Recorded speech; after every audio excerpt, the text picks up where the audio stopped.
নমস্কার, স্বাগত আপনাকে নিউজ টপ 9-এ। আমি দীপ রয়েছে আপনার সঙ্গে। শুরুতেই বড় খবরে নজর রাখতেই হচ্ছে, গত এক বছরে ইস্যু হওয়া 70টিরও বেশি পাসপোর্টের বিরুদ্ধে লুকআউট নোটিশ জারি করলো কলকাতা পুলিশ।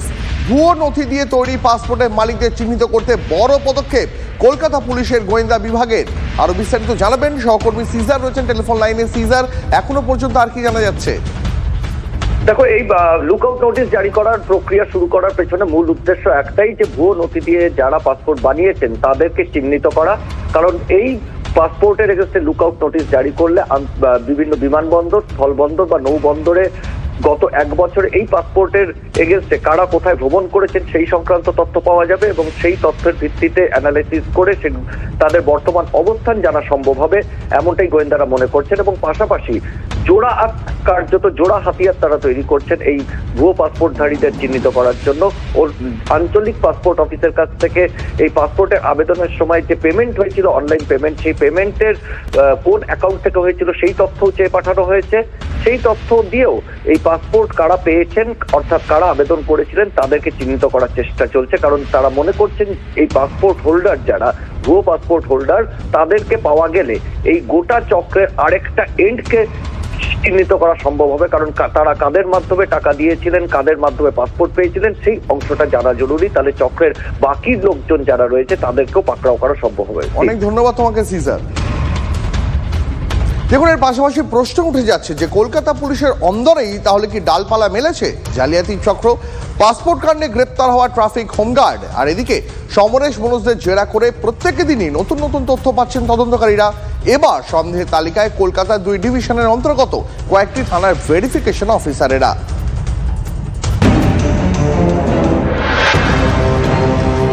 পাসপোর্ট জালিয়াতিতে এবার পুলিশের জালে ট্রাফিক হোমগার্ড। সরকারি আধিকারিক, প্রাক্তন এসআই, ডাকঘরের কর্মীর পর হোমগার্ড।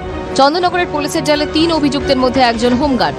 नकल नथी जमा दिए पासपोर्ट तैयारी करते धृत 3 जन। नहीं सर, उनका कोई फॉल्ट नहीं है, क्योंकि देखिए वो तो उस डिपार्टमेंट के है ही नहीं, वो तो ट्रैफिक डिपार्टमेंट में है, तो वो कहाँ से कोई भी जाली पासपोर्ट करेंगे? उनका तो ये काम ही नहीं है। ওকে পুলিশ ফাঁসিয়ে নিয়ে গেছে, কে ফাঁসিয়েছে সেটা তো আমি জানি না, কিন্তু ওকে যত যদি পাসপোর্টের ব্যাপারে কেউ ফাঁসিয়েছে তো আগে ওকে যা বড় অফিসার আছে ওদেরকে ধরুক, যে সিগনেচার করে। ও তো এইসব কাজ করে না, ও তো একটা ট্রাফিক পুলিশ আছে, যা মেন অফিস আছে ওরাই সাইন করে সব পাঠাচ্ছে লোককে, টাকা ওরাই খাচ্ছে।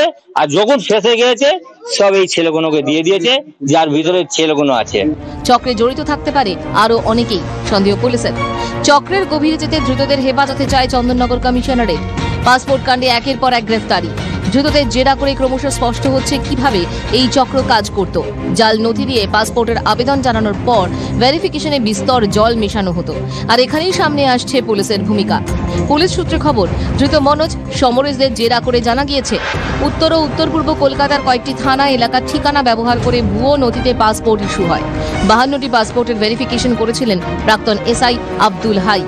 বাকি 100টি পাসপোর্ট ভেরিফিকেশনের জন্য বিভিন্ন থানায় পাঠানো হয়েছিল, সেখানেও কারসাজি হয়েছে বলে সন্দেহ তদন্তকারীদের সন্দেহ আব্দুল হাইয়ের মাধ্যমে থানা স্তরে পুলিশ কর্মীর সঙ্গে যোগাযোগ তৈরি করেছিল চক্রের মাথারা।